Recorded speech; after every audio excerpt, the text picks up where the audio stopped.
Tolegaa hordoftootaa fi jaalattoota maatii chaanelii keenya kan taatan hundumti keessan akkam jirtu nageenyi badhaadhaa isiniin jechaa. Egaan akkuma beekamu koorsii Department of Accounting and Finance keessatti fudhatamu waliin ilaalla isiniin jedheera. Sanas koorsii accounting waan yookiis fundamental of accounting waan kan jedhu waliin ilaalaa turre. Kutaa ammaa kana keessatti immoo fundamental of accounting 2 waliin eegallee jirraa. Isasii paartii har'aa kana keessatti chapter 3 isiniif qabadhee dhufeera. Akkasuma Department of Accounting and Finance keessatti barbaachisoo fi akkasuma meejeriidha jedhee kana ilaalu step by step yookiis toora tooraan isiniif hojjechaan deema jechuudha. Isinis immoo maatii chaanelii keenyaa ta'uun nu jajjabeessaa nutti na dhaabbadhaa isiniin jenna. Gamanumaan kan sanduuqaa jiru obboleessa keessan Galaana Daffaaru Yuunivarsiitii Finfinnee irraati jechuudha. Meegaa chaapterii har'aa kana keessatti chaapter 3 maal jedha? Current liabilities and payroll system jedha. Paartii har'aa kana keessatti current liability maal akka ta'e waliin ilaalla jechuudha. Paartii itti aanu keessatti immoo payroll system kan jedhu waliin ilaallaa jechuudha. Mee kallattumaan egaa objective as keessaa waliin ilaallee akkasuma current liability maal akka ta'e waliin ilaallu. Study of objective insa akkuma sirraa argitan, it is to explain current liability and identify the major type of current liability jedha. Describe accounting for not payable jedha. Explain accounting for other current liability, accounting for payroll kan jedhu waliin ilaalla jechuudha. Egaan warri asirratti argitan kuni guutummaatti step by step toora tooraan ilaalaa deemna jechuudha. Gamanumaan egaa mee paartii keenya har'aa kana jechuudha. Payroll systemiin dhiifama current liability maal akka ta'e waliin ilaallu jechuudha. Sana osoo hin cehin dura liability maal akka ta'e waliin ilaallu. Duubatti deebi'ee si yaadachiisuu fi accounting equation ni yaadattu yoo ta'e asset equals to jedha. Liability plus owner equity jennee ilaalaa turre jechuudha. Osoo current liability kanatti hin cehin duubatti deebisee liability maal akka ta'e si yaadachiisuu fananii. So asset equals to liability plus owner equity jenneerra. Amma biizinesii tokko run gochuuf yookiis immoo biizinesii tokko hundeessuuf jechuudha. Maal sin barbaachisa? Maallaqa yookiin kaapitaala sin barbaachisa. So maallaqa immoo dhuunfaatti qarshii muraasa yookiin maallaqa muraasa qabaachuu dandeessu. Sanarraan kan hafe immoo yoo sin ga'uu baate jechuudha namarraa liqeeffattu jechuudha.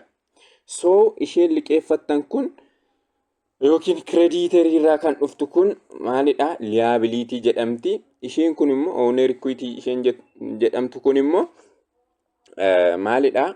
Kiisii keessan keessa yookiin maallaqa keessan jechuudha. Owner equity isheen jettu maallaqa keessan jechuudha. So lamaan isaa walitti dabalame asseetii yookiin resources isiniif kennaa jechuudha. Kanaafidha asset equals to liability plus owner equity jechuun resource equals to its source kan jennuufi jechuudha. Warri kun lamaanii liability fi owner equity isheen jennu kuni maalidha? Source of resourceidha. Sourceidha isaan bakka irraa maallaqni sun madda jechuudha yookiis resourcein sun bakka irraa walitti dhufe jechuudha.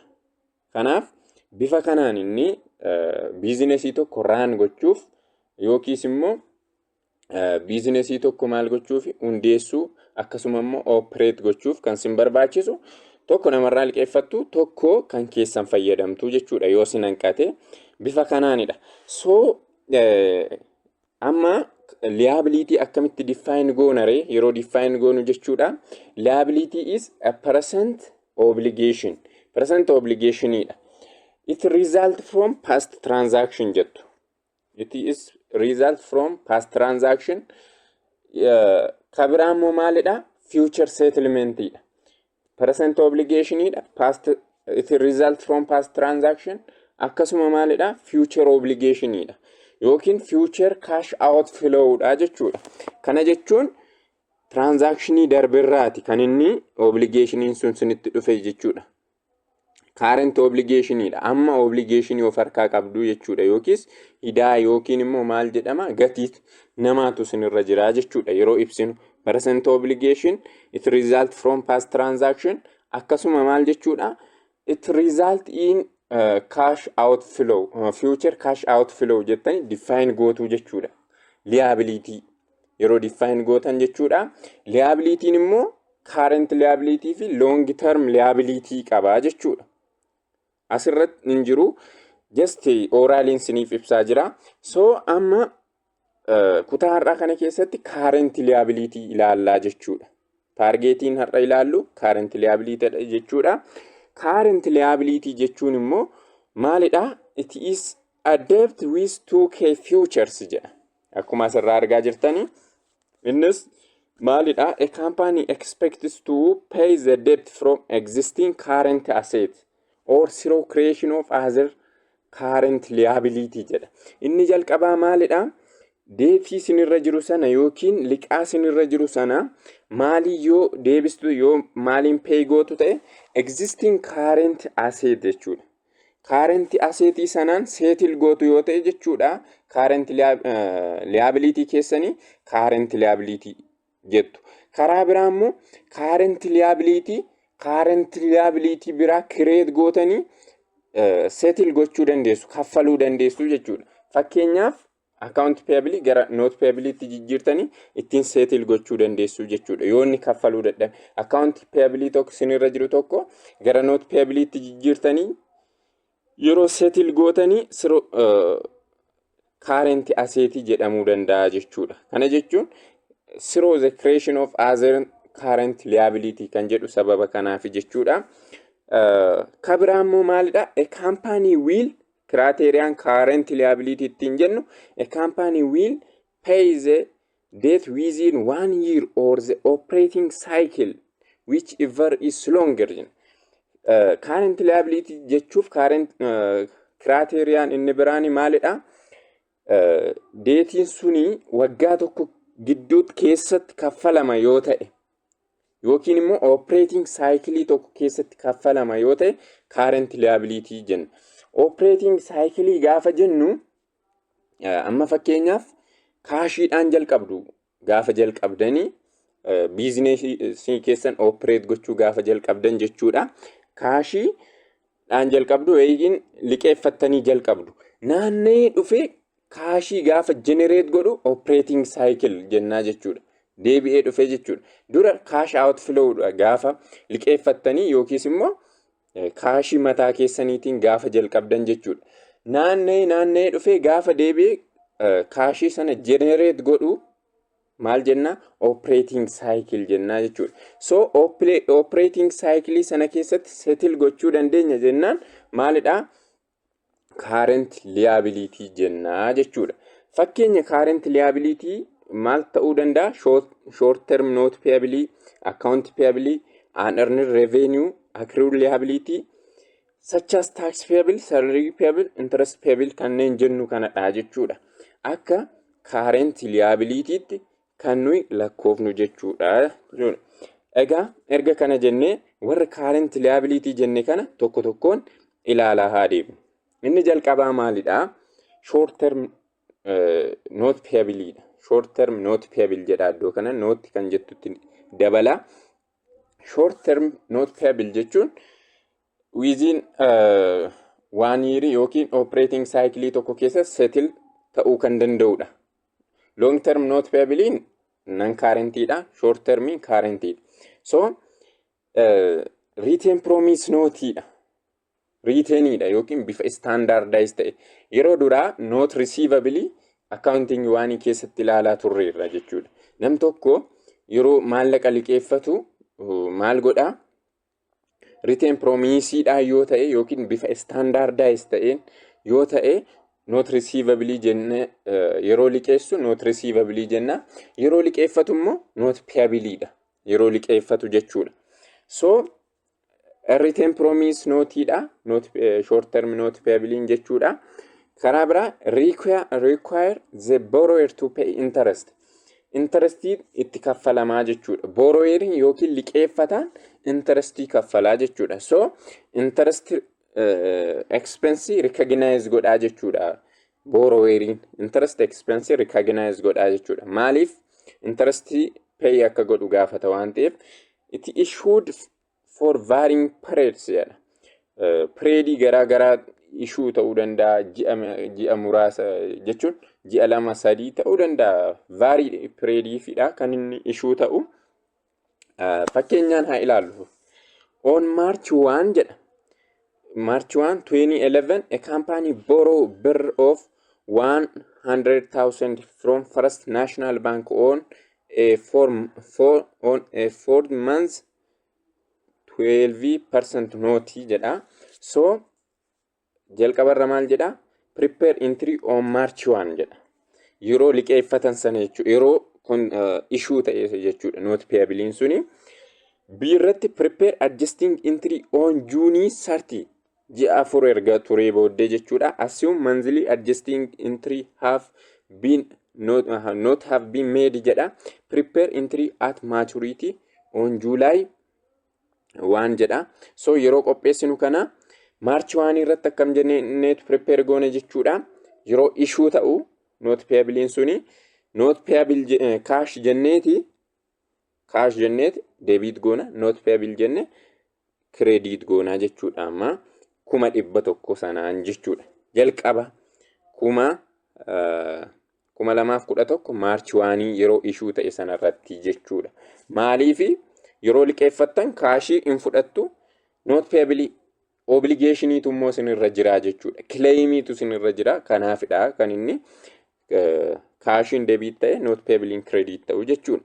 Adjusting entry June 13 irratti immoo adjusting entry akkamitti hojjetama? March 1 irraa eegalle haga Juneetti ji'a meeqatu jira? March 1, April, May, June ji'a 4 jechuudha. Kanaafi yeroo adjustment hojjennu maal goona jechuudha? Ji'a 4dha waan ta'eef 100,000 baay'isu persentii 12 issue ta'e ji'a 4 immoo waan ta'eef 4 irra 12 jenne sadan isaanii yeroo walitti baay'isnu maal arganna? 4,000 arganna. Kana jechuun interest expense kan inni ji'a 4 gidduutti maal godhu? Recognize yookiin record gochuu qabu jechuudha. So June kanarratti maal godha? Interest expense maal godha? 4,000 jedhee debit godha. Interest payable ishee kana fuuldura kanatti barreessa 4,000 credit godha jechuudha. Interest payable isaa jechuudha. Maturity date isaa irratti immoo yookiin July 1 irratti jechuudha. July 1 irratti immoo akkamitti entry akkamii barbaachisa jedhuu fi guutummaatti settle godhaa jechuudha. Amman guutummaatti settle waan godhuu fi maal godhaa? Asitti note payable jedhee 100,000 debit godha. Interest payable jedhee maal godhaa? 4,000 debit godha. Isaa booddee maal godhaa? Cash outflow dha jechuudha. Future cash outflow kan jennu kanaaf. Amma isa dura debit godhe kaashii asitti interestii fi note payable nootii sana walitti dabalee kaffalaa jechuudha. Kanaaf kaashii keenya meeqaan credit goona jechuudha? 100,000 4,000 credit goona jechuudha. Bifa asirratti argaa jirtan kanaan jechuudha. Sale tax payablenis gosa current liability keessaa isa tokkodha. Gosa current liability keessaa isa tokkodha. Sale tax payable kan jennu sale tax are expressed as a stated percentage of sale price. Kana jechuun sale price percentage isaa kaffalaa jechuudha. Sale tax jechuun taaksii akkamiiti? Taaksiif kan kaffalamu maallaqa jechuudha. Inni immoo yeroo baay'ee amma meeshaa yeroo bittanii warri isinitti gurguran jechuudha. Meeshaa maal sinirraa fuudhu? Gatii meeshaa sana qofaa osoo hin taane taaksii dabalanii sinirraa fuudhu jechuudha. Sintu kaffalaa jechuudha. Isa sinirraa fuudhan sana immoo gara maalitti transfer godhu? Gara government body'tti transfer godhu jechuudha. Garuu kan kaffalu eenyudha? Sinidha. Maallaqa yeroo bittanii sinirraa sassaabanii gara mootummaatti dabarsu jechuudha. Kanaaf sale taxiin kun isa kanadha. Akkuma asirraa argitan either ring up separated or included in total receipt jedha. Sale taxii kana walitti gatii bittaa sana wajjin sinirraa fuudhanis dhiisanis sale tax payable maalidha? Current liability dha yookiin obligation dha jechuudha. Retail collect tax from customer jedha. Warri meeshaa sanitti gurguran sun sinirraa sassaabu jechuudha yeroo meeshaa irraa bittanii.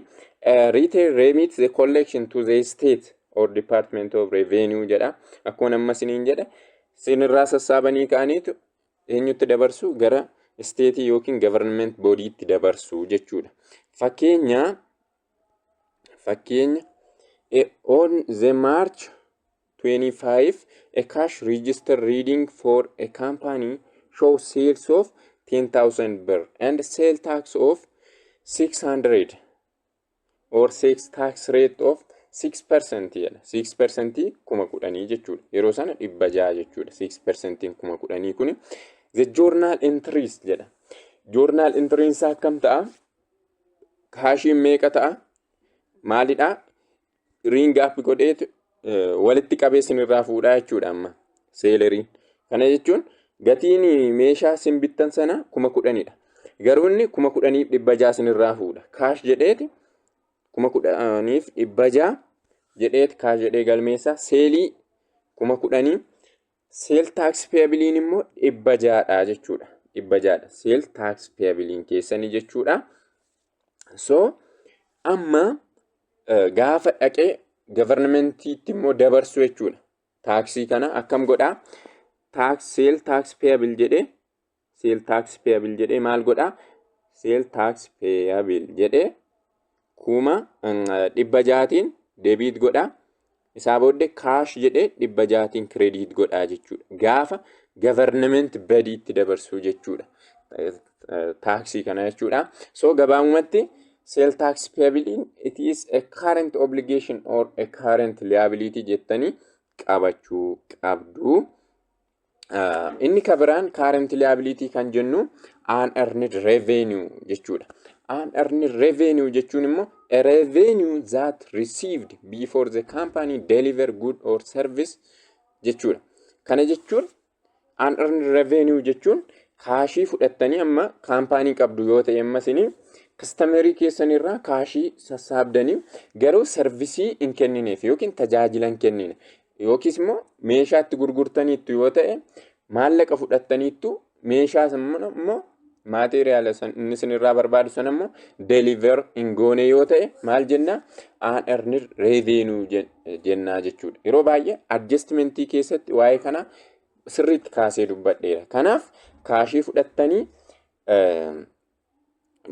good or service delivering goone yoo ta'e maal jenna? Unearned revenue dha jechuudha. Revenue sana earning goone jechuudha. Gaafa perform gootan yookiin performance obligation gaafa settle gootanidha kan sin revenue keessan recognize gootanii jechuudha. So yeroo unearned revenue kana akkamitti galmeessaa kan jedhu ilaalla. Fakkeenyaaf unearned revenue kan jennu fakkeenyaaf istaadiyeemii fudhaa.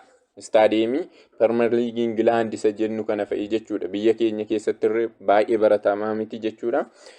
Gaafa amma tapha sana daawwachuu deemtanii fakkeenyaaf tikkeettii har'a kutaa jennu. Istaadiyeemii sanaaf jechuudha. Taphni boridha. Istaadiyeemii sanaaf tikkeettiin garuu har'a cita. Har'a amma kaampaaniin suni maal godheera? Maallaqa sassaabbateera. Garuu isiniin ilaallee jechuudha. Har'a maalidha jechuudha amma maallaqni inni sassaabbate suni unearned revenue dha jechuudha. Gaafa bor dhaqxanii tapha sana ilaaltan immoo maal gara revenue tti jijjiiramaa jechuudha yookiin revenue recognize godhaa jechuudha.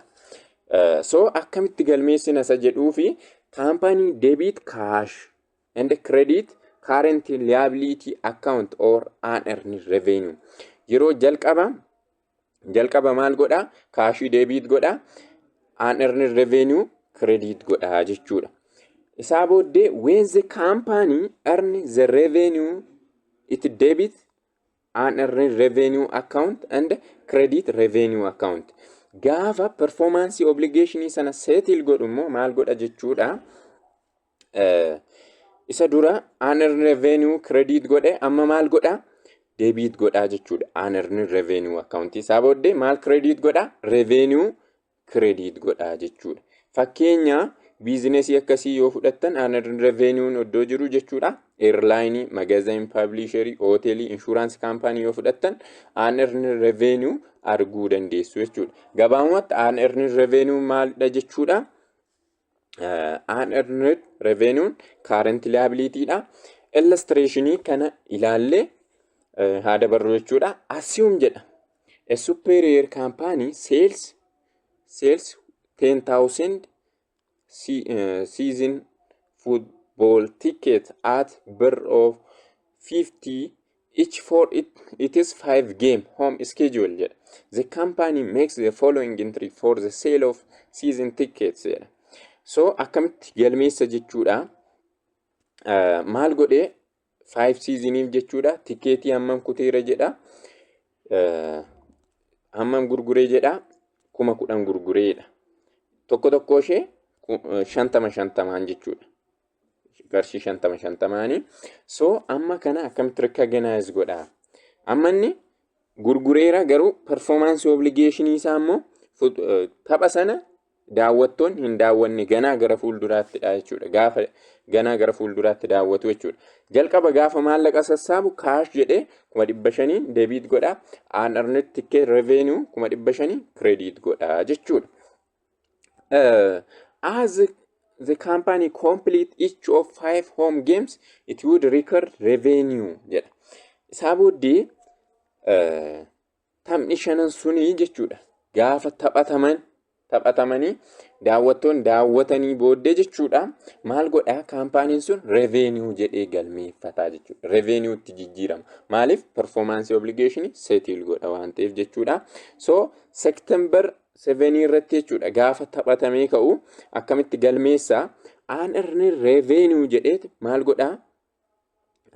Debit godha. Isa dura credit godhee jechuudha. Kan takkaa jechuudha. Taphni tokko gaafa taphatamu 5 jenne irraa taphni tokko gaafa taphatamu 100 debit godha. 500 kun 5tti gaafa hiramu jechuudha. Gaafa taphni jalqabaa taphatamu 100 debit godha. Ticket revenue jedhee immoo maal godha? 100 credit godha. Ishee as jirtu kana as naaceessaa 100 jedha. Yoo tapha hunduma isaa taphatanii xumuran immoo maal godha? Tapha hunda taphatanii yoo xumuran immoo ishee kana reverse godha jechuudha. Kana jechuun unearned ticket revenue kana 500 credit godha.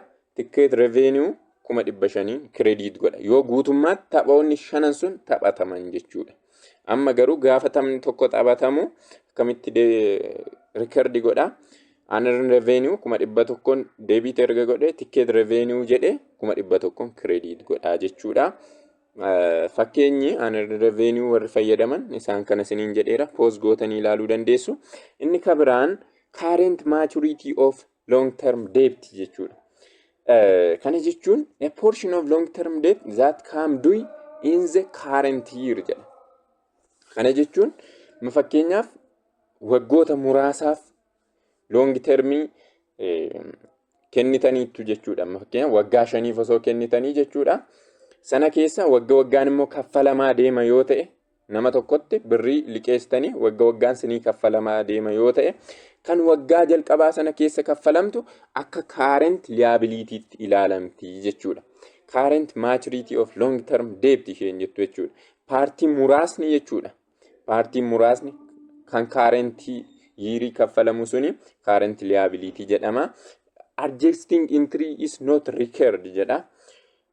Barbaachisaa miti adjusting entry hojjechuun. Maaliif yeroo statement of financial position hojjennu separately waan hojjennuu fi akkasuma adjusting entry nun barbaachisu. Fakkeenyaaf illustrationii kana haa ilaallu. Assume that a windy construction issues a 5-year interest bearing of 25,000 note on January 1 of 2020 jedha. This note specifies that each January 1 starting January 1, 2021 every 5,000 of note should be paid jedha. Maal godhee waggaa 5f interest bearing note maal godhe issue godhe hammam 25,000 January meeqa irratti January 1 2020 irratti sana keessaa maal godha waggaan kaffalaa deema January 1 2021 irratti maal godha 5,000 kaffalaa jechuudha. Waggaa 5tti jechuun 5,000 kaffalaa deema. Waggaa 5tti 25,000 jechuun 5,000 kaffalaa deema. So paartiin ishee waggaa tokko sana keessatti kaffalamtu 5,000 kun maal jedhamti jechuudha? Current liability jedhamtee waamamti jechuudha. Every 5,000 should be reported as current liability or as long term debt due within 1 year jedha. So isheen 20,000 hafte jechuudha. Isheen immoo long term liability dha jechuudha. Xumurreerra galatooma oraa bula.